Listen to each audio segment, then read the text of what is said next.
The Afro-fusion alter era that we're in now absolutely wipes this Afro swing period that everyone keeps talking about bringing back. And those that regularly talk about bringing it back need to clock that it wasn't as good as you remember it to be. And those are just the facts.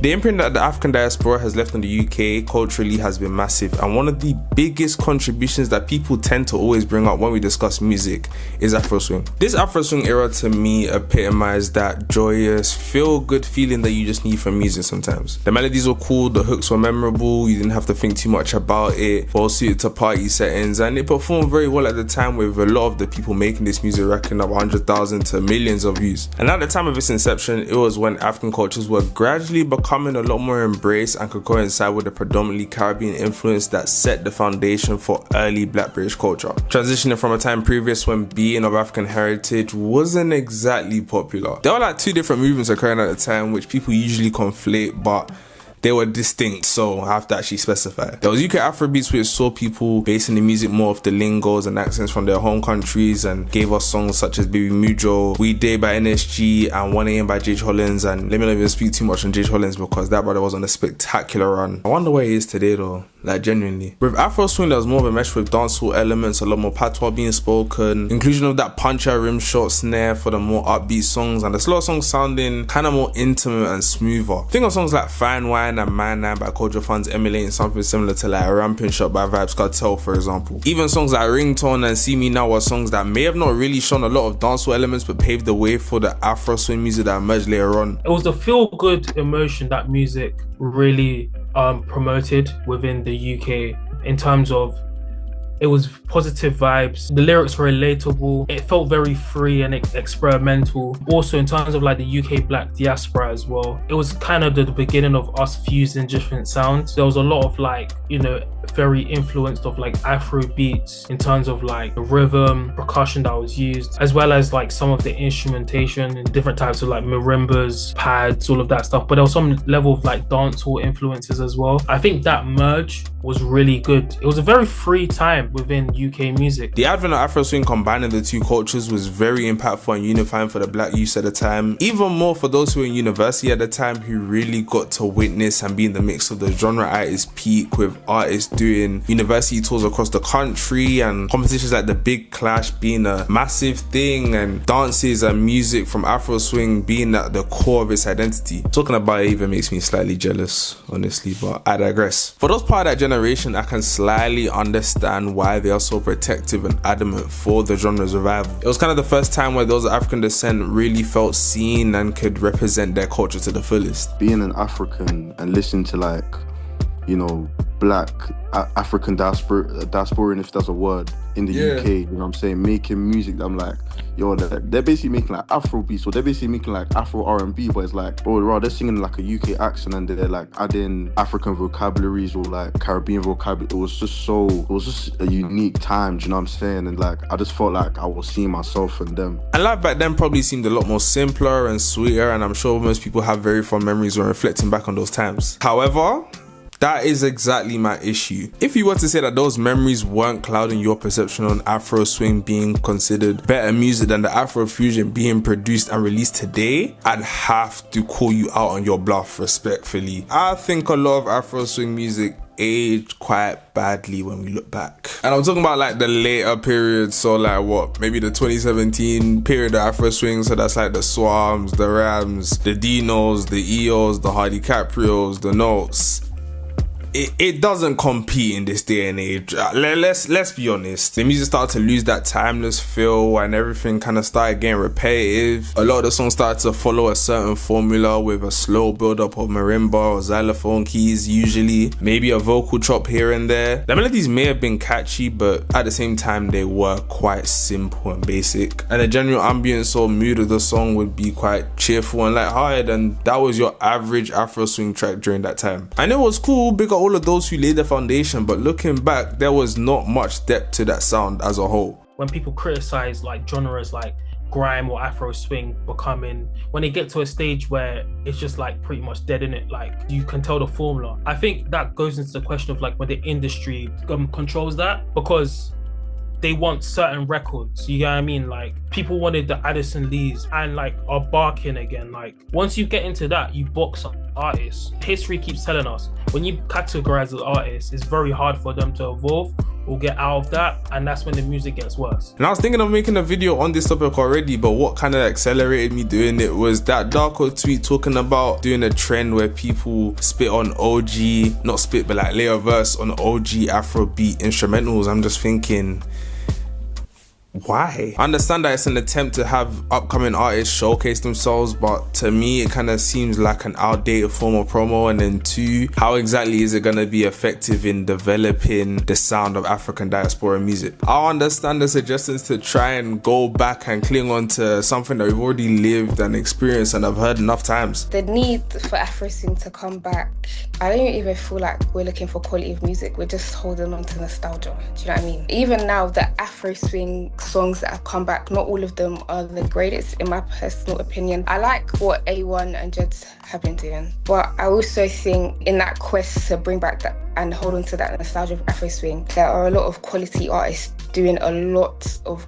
great music in the space of Afro-fusion or Afro music that people are overlooking. We need to be happy with culture evolving, we need to accept change and be there for the people that are putting in the effort, like, and into this movement. It's fun, like, idealistically, like, I don't know, whatever Darkoo's like concept was, that's fun, that's nice. But there are people making real good music, like really good music, and it's like, let's not miss it while the moment is here. As I said before, I can understand the constant calls for Afroswing's return since people still desire modern music which contains sonic remnants from their countries of origin. Yet there seems to be a lack of knowledge on who the next generation of artists are who are pushing the sound away from Odile or J.O. The transition in music consumption of these has probably got a part to play in it, where previously majority of people would discover new artists on platforms like Jerem Daily or Link Up TV, which were formerly and still somewhat huge cornerstones of UK music, but as artists have decided to upload stuff on their own channels and pivot away from using these two platforms, people do not know where to look anymore. You can make the argument that if you were really that bothered, you'd do the looking for yourself, which I low-key agree with, but I try to be understanding. So if you were aware of some of the new artists upcoming, whether it be in the Afro-fusion scene or even the alternative wave, you'd probably agree that we're in a much better position now than we were before. The music coming out now is easily the most explorative, the most diverse, and in my opinion just the best representation of black or African diasporic music that we have had in the UK. There's actually a lot more variation than you think into how people are using their African roots and implementing them into modern music. There's that intersect of artists who occupy that blend between R&B and Afrobeat, such as Skeet, From Jerome, even Melvio and Gabsy, who when they link up are known for taking a more minimalist approach with their production and their vocals, and it does effectively present that intimate setting that they try and portray through their music. Artists that have taken the Afroswing foundation and enhanced it include Guams, I'm gonna roll with, I don't know if it's Guams or Guams, but I'm gonna roll with Guams, Afosa, Moses EGB, who are now introducing a sound being touted as Afro bounce for its pulsating and rhythmic percussion that acts as the catalyst for the whole sound. Sonically, it has that kind of like that bounce and that bass and that kick Afrobeats growing up had for me, in terms of like when I think back to like One Day Cole, or if I think back to Wizkid, that kind of like bounce, that those parties, like you hear the song, you get up, you want to dance, gives me that same kind of feeling. The bounce is fitting because it's very much a party start, it's that kick and that rhythm, like the climax of a party. Major credit on this one should go to the production also, which doesn't get enough credit as it should nowadays, but that's for another day. But if it wasn't for producers like Say on the Beat, Sparbs, AJ Platinum, even Nathan, who have prioritized focusing on the intricacies of the instrumentals and ensuring that their beats mirrored the environments that are being described within the lyrics, then most definitely the sound wouldn't have developed as much as it has done. I think there's this producer called Prod KB, there's JBJ as well. They're one of the few producers I've seen as well, like that from that space, really pushing. There's Zeno Millie as well, who else I'm trying to think of, Jed Soul. I wouldn't box them as Afro swing, but I've seen producers take influences from that and push it further. The artist that makes soothing Afro soul, which operates mainly at a slower tempo but takes a lot of pride in presenting more meaningful lyrics and messages. Artists like Osas and Lulu are representing this subsection superbly, and both have recent EPs that you should therefore check out that encapsulate what the genre is really about. I started growing up and I was thinking like, I'm not really one that goes parties too much, you know what I'm saying? It's like, a lot of the stuff they were saying, I just couldn't resonate with the feeling of it anymore. With my music, and what I always want people to take from my music is that whether I'm making a song about love or sadness or whatever it is, even if I'm making a song about a party, like, I just want you to feel that, do you know what I'm saying? So if I'm making a love song like I do, I want you to listen to that song and, you know, I want it to make you feel like you want to fall in love. Or if you listen to a song like One Wish, I want it to be like, damn, like, I remember when that girl violated me, man, or I remember when that boy broke my, you know what I'm saying? That's kind of how I'm trying to separate myself from the rest, because everyone's doing their thing right now, man, but I feel like right now, I just know for me, I'm talking my truth, man, and, you know what I'm saying, people are feeling it. Even artists in the alternative scene are taking their African and Caribbean roots and incorporating it within modern rap, with Len and Femi Guerrero leading this trap fusion movement. And other artists like CL, Nat, Jeff GRV, all introducing very particular cadences and flows. Then there are the artists that I kind of like to call musical aliens, where it'll be hard to pinpoint in a couple sentences what they do, since they do like a myriad of different things musically. This is where we're talking about the Rags Originals or the Marzies, where it's pretty much guaranteed that they're going to provide you quality music. So this is Editor Chid. Those two artists aren't necessarily new gen, and the same probably goes for Novio and Gabsy, but the main point is to basically just show artists that are a bit more diverse and are straying away from the traditional form of Afro swing or Afro beats or just African diasporic music as a whole. These are guys who are still very talented and are straying away from the original kind of format, and that's what I'm trying to encourage. So don't dwell too much on when they first like broke out or whatever. Just focus that they're doing something that's different and still very impressive. Also, I want to make it clear that these specifications that are being mentioned are more to prove the point of there being a wider range of styles that are being introduced as we're transitioning out of this Afro swing era. By no means am I trying to box any of these artists, because most of them are versatile enough to operate within the other sounds mentioned. Afroswing provided a great foundation for presenting African and Caribbean cultures in the UK, and this video may come off as me maybe slating it. However, I very much understand the magnitude of its impact and I really appreciate it. I think it's wonderful that we've developed music that naturally blends both cultures together, and it should rightfully so be celebrated for bridging that gap and even providing an avenue for those of African heritage to unapologetically be themselves. That being said, as with most genres of music, I feel like there should be a level of open-mindedness and innovation that should be considered and adopted when we have the discussion about where this diasporic music can go. A lot of new gen musicians are coming through and are pushing the boundaries for what we thought this music was capable of, and I'm quite confident that this new Afro-fusion wave will catch on and eventually will be viewed at a larger scale. But it's really frustrating to see the progress made by the next generation being constantly overlooked by people's nostalgic desires for the return of a past phenomenon that should really be looked at being enhanced as opposed to just demanding for the original version of it. That's also requested on a routinely basis as well. Like, it's, I don't know, it's tiring. The context of the music, the way it was, the way we consumed it, that's not happening again. Only because society is different. Music is a reflection of society. I think people are forgetting that. The same way when I heard Addison Lee or Hardy Caprio or even One Asen, who I was as a kid, secondary school, summer vibes, like, that's not happening again. Society is totally different. COVID happened. Cost of living. People are different. Even the average mental state of people are different. So to expect that context of music to come back, that's impossible. In short, the Afroswing era was dope and gave us a lot of great moments, but it's time to let a new era blossom. Let's just start moving forward, man. Let's be forward thinking. Do you know what I mean? That's all I got for you today. I don't really have much else to say, but if you enjoyed the video, show the video some love, and yeah, man, I'll catch you on the next one.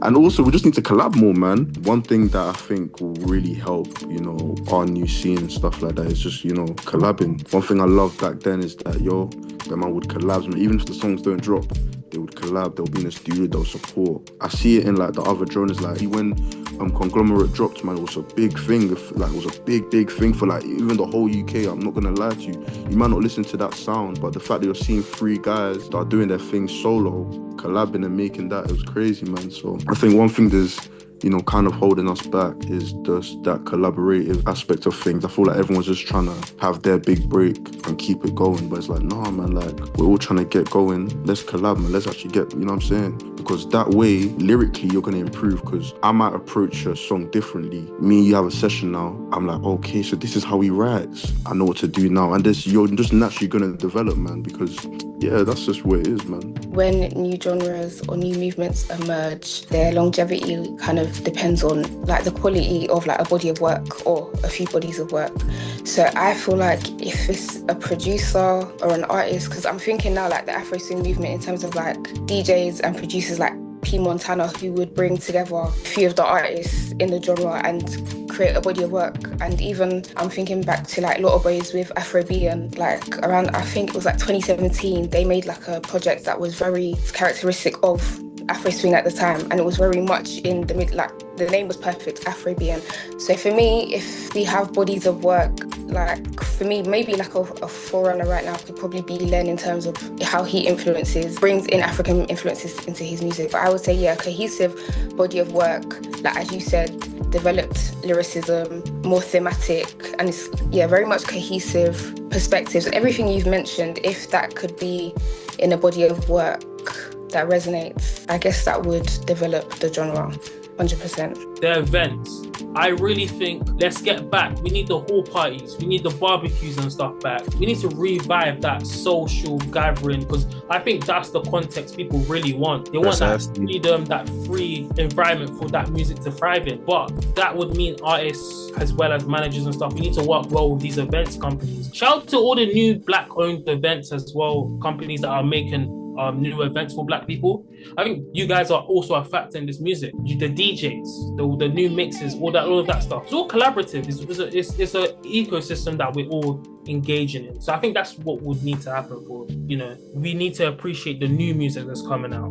Let's talk about like the old taste stuff Odile and November are doing. Let's talk about how people like Osas, so these new artists are furthering it, not necessarily within Afro-swing, but they're putting a new African sound that's influenced. Let's talk about that, because like realistically, all of this stuff is a cycle. Next 5 years, there's going to be another version of us having another conversation about a different genre. So as long as we know as like people, especially Black ethnic people in the UK, we make stuff wavy. So let's just keep creating it, because once we like it, everybody likes it. You know what I mean? That's a good answer. That's the way a man's gonna end it. We make stuff wavy. It's a good answer. Yeah.